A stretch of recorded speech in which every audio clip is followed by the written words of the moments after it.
Here we are at the start of the Minnesota 2022 Team Strange 2000. We got the rally packets the night before and was planned throughout the night for our stops for this 48-hour rally.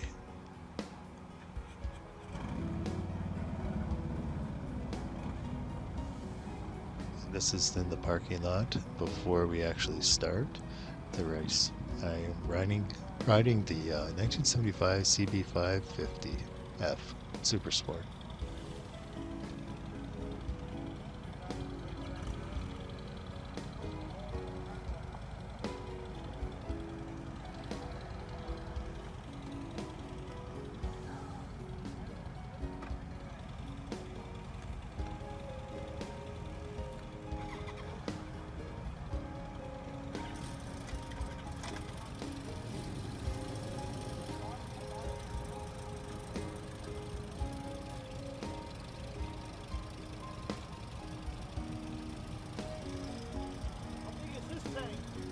$5.50. Oh, no, the tank. How many Oh, gallons that's is a the 4 tank? gallon. 4 gallon. And that one's says 5, but 4.5 is the most you can get in it. So I got 8 usable gallons is what I figure. And at 55, that's a good distance. At 70 plus, I'm about 30 miles per gallon. Yeah, mine's about I even changed the front sprocket to try to improve it a little bit. What year is it? 75. All right. Okay, we're off. Surprised by the siren, got chatting, and here it's the start of the rally.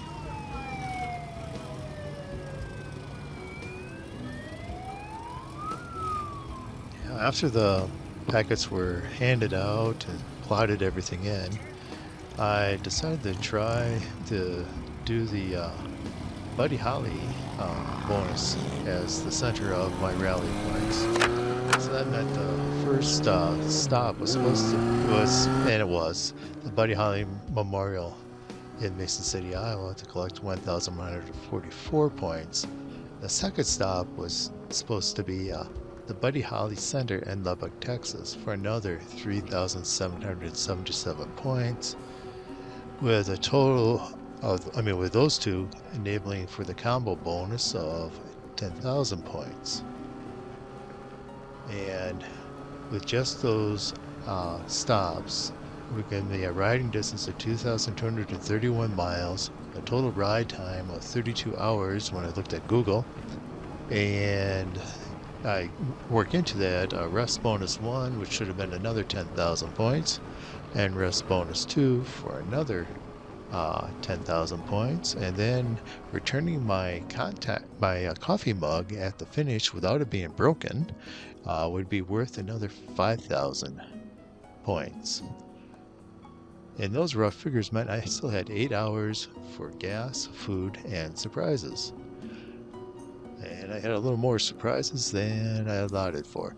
Total points, if I had done as planned, was 3,990. I didn't say that right. 39,921 points.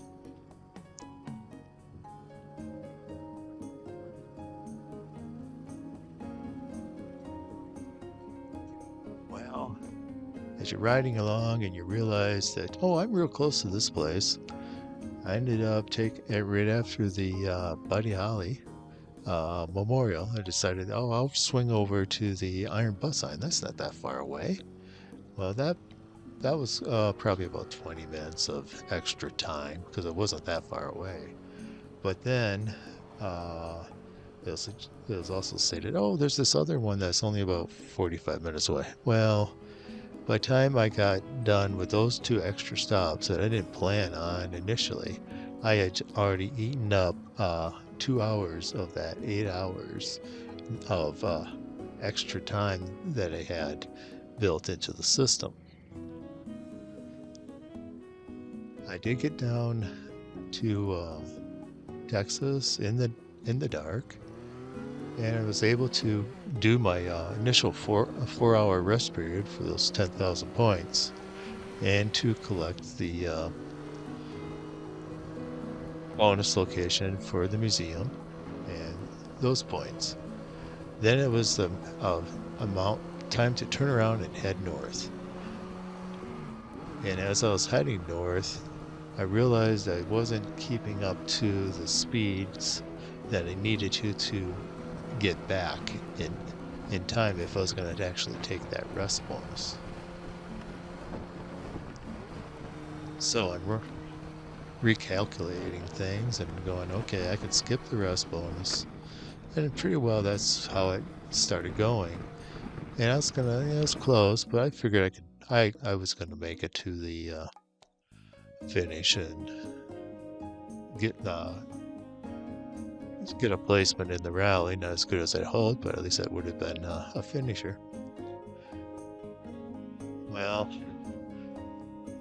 the bike developed a leaky head gasket symptom as I was riding, and so I was stopping to put oil in that I hadn't planned on putting. I had brought a couple of quarts with me, but I soon had to buy more and keep adding oil. And as I was riding, that oil was seeping down the heads as landing on the foot pegs.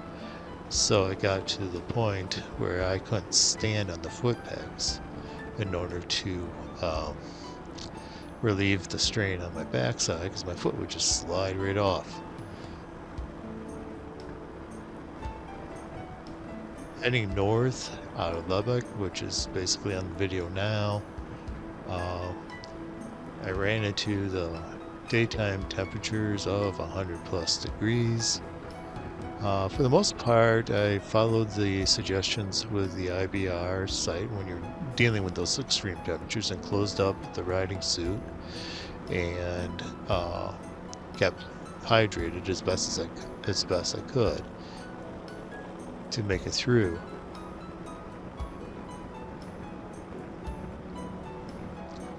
That part of the ride did go pretty much as planned. But as the evening wore on, I had stopped off in McPherson, Kansas, and that's when I really realized I wasn't going to get my rest bonus. So I took a little longer break, extra fluids, and meal, and then it started heading north, getting into Nebraska and into Iowa. And then around, let's say 2 a.m. in Iowa, I lost my headlights, and I did not have a spare headlight. I checked for fuses and figured, and that didn't work out. So I ended up, at that point, I realized I wasn't going to make the cutoff. So I called the rally master, sent him a text, and said I was going to DNF, but I should be able to make it to the awards banquet. So I just laid down in the ditch side for an hour, hour and a half. And when I got up, it was just light enough so I could see and people could see me, and I was able to start on their way back. I got into the Lakeville, Minnesota for where the finish line was. I think it was about 45 minutes late, and they have a very strict cutoff for the finish. No penalty points, no nothing. You're just DNF'd. But I decided, after all that effort of the ride, that I'd go through all my receipts. And I figured out that I had definitely done over 2,000 miles in 48 hours. So I submitted those receipts to the IBA, along with the spot wallet track that I was using, and the CB550F. It earned itself an SS2000, even though it was a DNF on the rally.